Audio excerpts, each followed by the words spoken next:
Gather round, ye lads and lasses, set ye for a while, and hearken to Hola, me. buenas tardes amigos, bienvenidos a su canal Entre Copas y Humos. El día de hoy, amigos, tenemos el gusto de tener a Laura Noguera, mi queridísima Lala para los amigos. Por supuesto. Muchas gracias, Lau, por la entrevista. El día de hoy, amigos, vamos a platicar un poco de destilados en general, destilados mexicanos, la visión de Lala de los mezcales, de diferentes otros destilados que ya vamos a platicar, que no solamente es mezcal en México ni tequila, amigos. Vamos a ver un poco de la parte impuestos, vamos a ver parte procesos, vamos a estar tocando diferentes temas con la experta Lala.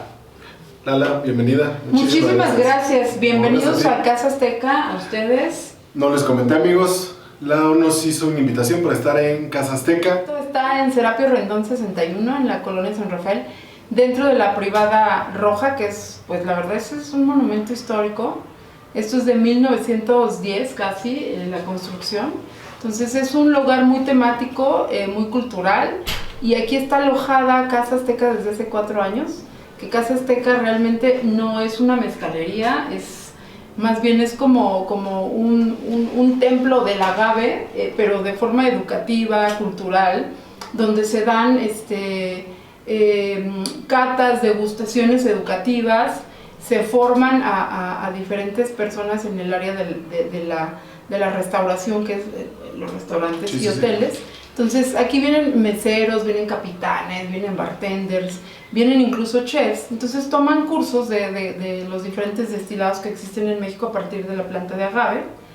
Y bueno, también vienen marcas, un poco se hace aquí la labor de asesoramiento, que muchas veces yo considero que ellos mismos, los productores o productoras, porque también ya hay maestras mezcaleras. Sí, maestras destiladoras, es correcto. ¿Por qué?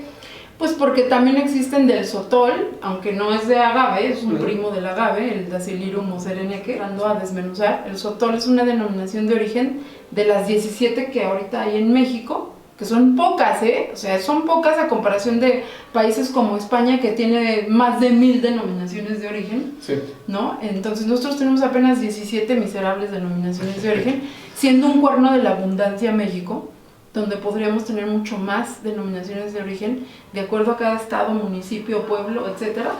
Y que, bueno, les decía, el sotol es una denominación de origen que está dentro de Durango, de Coahuila, y también está en Chihuahua. Entonces ahí hay una amplia, hay un amplio territorio, ¿no?, donde podemos desmenuzar un poco la parte de los sotoles. Y luego hay maestros también de Bacanora, que también aquí tenemos Bacanora, que es de Sonora. Luego tenemos también Raicilla, que el año pasado le dieron la denominación de origen Raicilla, y a una parte de Nayarit también. Sí. Entonces, qué bueno que tengan esta oportunidad, y también no haya eso de estar en controversias de quererse llamar a fuerzas mezcal, ¿no? Pudiéndose llamar de acuerdo a su regionalidad. Existe también otra que no sé si tú sepas, Tuxca. La Tuxca, no, que es de Jalisco, y está en una ranchería que se llama Tuxcacuesco. Entonces ahí también hay otro nicho de oportunidad con una denominación de origen dentro de un territorio o área muy pequeñita, ¿no? Porque pues ahora resulta que el mezcal, que es como la batuta en estos últimos 8 años, que ha habido un boom muy importante, muy interesante, dentro de los 12 estados con la denominación. Digo, 12, yo siempre digo 12, aunque 3 todavía están en la controversia, a pesar de que ya aparecieron dentro del diario oficial de la Federación. Aguascalientes, Morelos y el Estado de México están esperando una resolución para poder ingresar a llamarse mezcal.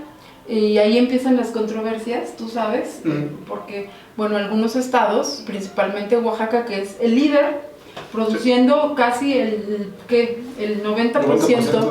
90% de la producción de mezcal la produce el hermoso estado de Oaxaca, ¿verdad? Entonces, si producen el 90%, pues, ¿qué les quita que otros produzcan el 0.5% de mezcal? Dime tú. Sí, pero creo que también va en relación este programa para que nos platique Lau, que es la experta, Sí, es hermoso el mezcal, yo estoy enamorado del mezcal, de todas las variantes, cada agave te va a dar unas notas específicas, si recibió mucha agua o no, digo, es increíble el mezcal, pero como lo mencionabas, tenemos también otros destilados Así es. Mexicanos que no son muy conocidos, Sotolba, Canora, Raicilla, eso es lo interesante y lo que buscamos con este programa, que la gente conozca otras bebidas que también son importantes en México, no nada más el mezcal, ¿no? Sí, y de esa manera un estado que tiene el 90%, pues puede sentirse seguro Exacto. de que va a seguir vendiendo. Su producción ya está garantizada. Exacto, ¿no? ya está garantizada. Sí. Y el que otros hermanos estados de la República Mexicana accedan a una denominación de origen o creen una nueva denominación de origen, yo creo que no es competencia, es competitividad. Porque la verdadera competencia, queridos amigos que nos están viendo, es es con las bebidas extranjeras que usted prefiere sobre las bebidas nacionales. ¿Por qué? Pues porque la bebida número 1 en este país, queridos y queridas, es el whisky, con 55 millones de litros vendidos al año, que usted degusta sobre todo este mosaico de bebidas nacionales. Recordando que si bien hoy el tema de la educación, de la cultura y sobre todo de la violencia familiar y la violencia social a veces se arraiga a través de un exceso de consumo de alcohol, también existe otra parte muy significativa que es la cultura y tradición de esos pueblos, de esos hacedores, de esos sabedores que han hecho estos productos desde hace 400 años, ¿no? Entonces, hay que partir también del punto histórico y cultural y social, donde sin la aparición de las bebidas alcohólicas, la historia de los pueblos, de las ciudades y del mundo como lo conocemos como humanidad no podría entenderse. Recuerden que a través del trago, desde tiempos inmemorables, que se descubrió, por ejemplo, las fermentaciones de las maltas, por ejemplo, de la misma hidromiel, ¿no? Uh-huh.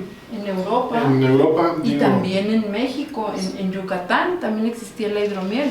Las cervezas en Egipto. Creo que simplemente, todos los alcoholes, ya lo tocaremos después en programas específicos de fermentados, destilados, pero como platicabas, nos han acompañado desde el inicio de la historia.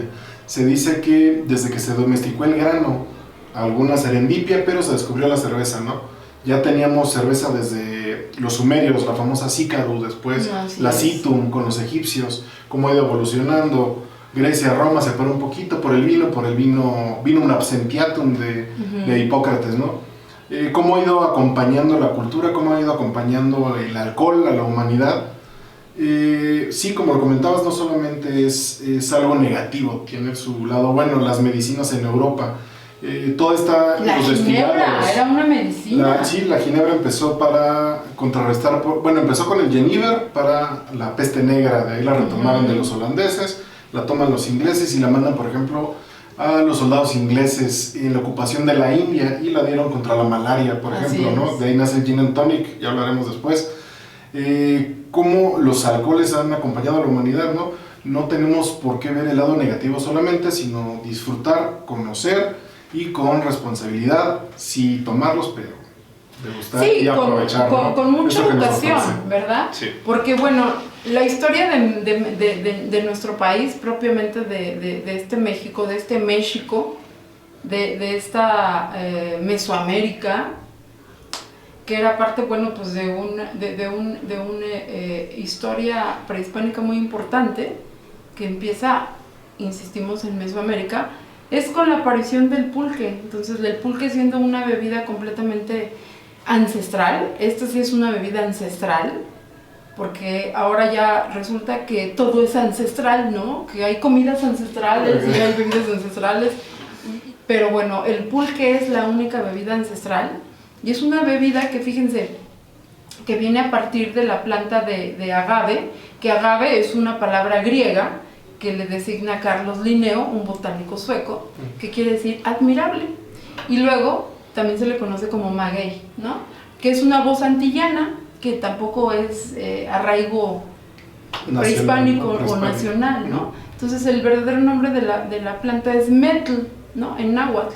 Entonces, pues ya el metl por sí solo producía lo que les estábamos comentando, el pulque, el oxtli, el xaxtli, como le denominan en diferentes idiomas, porque son idiomas los que se hablan en las comunidades indígenas, hasta llegar a la época de la invasión española, ¿no? Porque realmente no fue una conquista, fue una invasión que se hace aquí en este país, en todo el territorio mexicano, que estaba hasta Norteamérica, ¿no? Bueno, somos Norteamérica nosotros, pero pues estaba más arriba de Texas, ¿no? Y de California.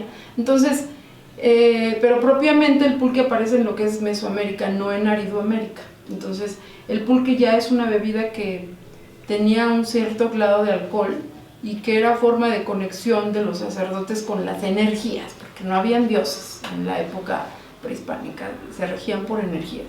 Y luego los tlatoanis, o señores de un señorío, que tampoco eran emperadores ni reyes, la bebían, y la gente mayor, los adultos mayores, que eran los sabios, ¿no?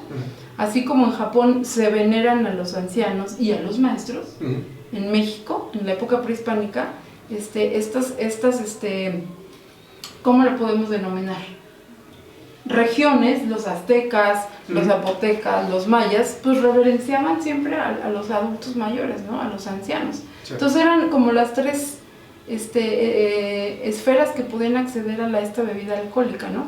Y después ya con la concepción española, que no es del viejo mundo, porque díganme decirles que el viejo continente no existe como tal, porque la creación de todos los continentes se hizo a la vez, ¿no? En un solo momento, ¿no? Que los españoles traen consigo los alambiques, que vienen de Oriente. De Oriente. Sí, de los árabes, ¿no? Cuando los árabes conquistan Península Ibérica, llevan todo el conocimiento. Más bien invaden también, ¿no? Pues sí, invaden. Hacen una invasión durante 700 años, los árabes, y en en este choque también de culturas, también los españoles, los peninsulares, también accedieron a lo que son las destilaciones, recordando que en el Oriente se empezó a destilar sobre todo esencias, perfumes. Sí, la destilación la tenemos igual, se sabe que ya lo que es ahorita, el actual Irán e Irak, ya los babilonios, por ejemplo, destilaban aceites esenciales. Los egipcios. Los chinos, toda la parte de Sumeria.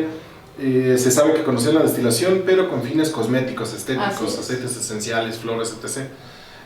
Sabemos de una destilación ya con los persas en tiempo alquimístico, árabes, de hecho, el arak. El famosísimo arak, ¿no? de aquel lado. Tenemos la destilación con los árabes. Se sabe que el alcohol evapora a los 78.3 grados.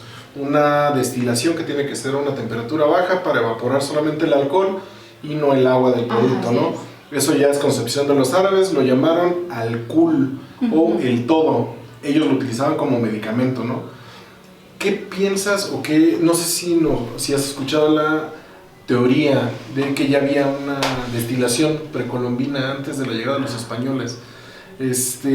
Ya había los famosos alambiques filipinos. Me he encontrado en varias regiones la montera de madera y hablan justamente de eso, que ya existía una destilación antes.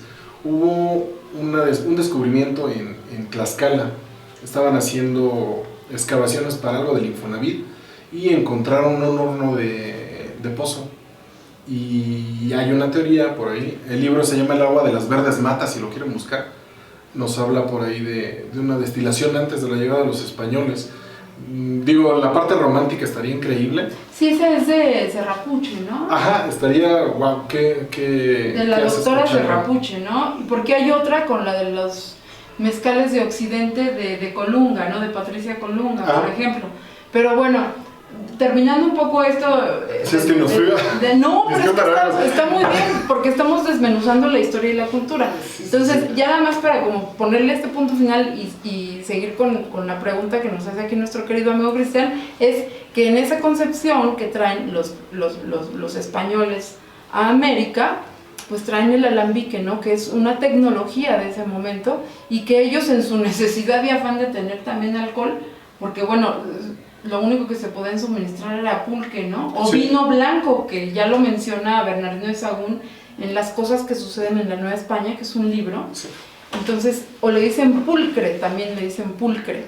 Entonces, los españoles con 5 grados, pues para ellos no era suficiente, ¿no?